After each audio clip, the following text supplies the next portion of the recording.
passed, and the Viking warriors continued on their pillaging voyages and grew ever richer. The Viking chief was proud of his people, but he was greedy, single-minded. He wished to expand his village, regardless of the consequences. The chief despised Oddmar. He'd never fought for his village and survived off their scraps. But the chief would tolerate this behavior no longer. Oddmar would have to single-handedly loot the forest, burn it to the ground so their village may prosper.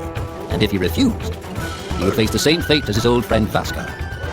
After being ridiculed by his village, Oddmar ran home to his hut. Oddmar felt hurt and lost. He loved his people, but he couldn't be what they wanted him to be. Perhaps he thought he wasn't a true Viking. Maybe some sleep would do him good.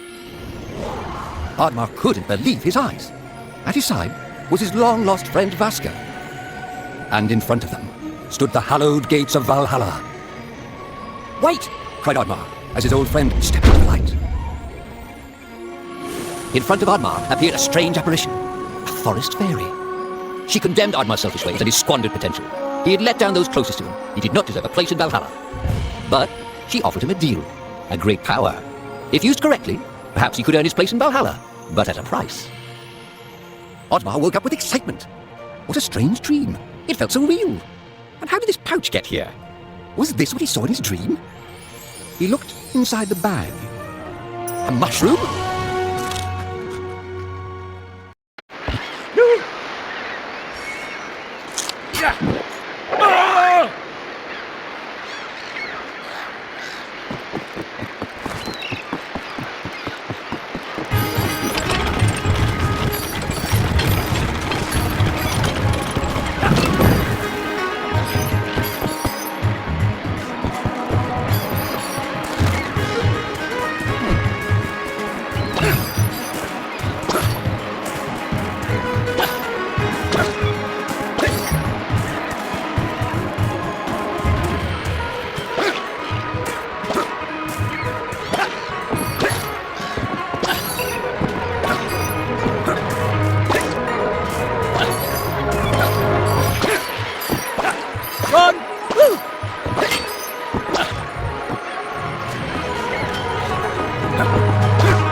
The villagers were bewildered by the sight of Oddmar's newfound powers.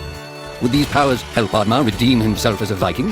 Perhaps Oddmar could become a great warrior just as his friend Vaska was. But is destroying the forest the right thing to do? There was loud commotion in the crowd. Oddmar! Roared the chief. You dare to bring this cursed magic to our village? This is a new low. Death on the battlefield is too noble a fate for you. Perhaps the Kraken should teach you a lesson at the bottom of the sea. You can't hide from the gods, Oddmar! The chief bellowed as Oddmar leapt away.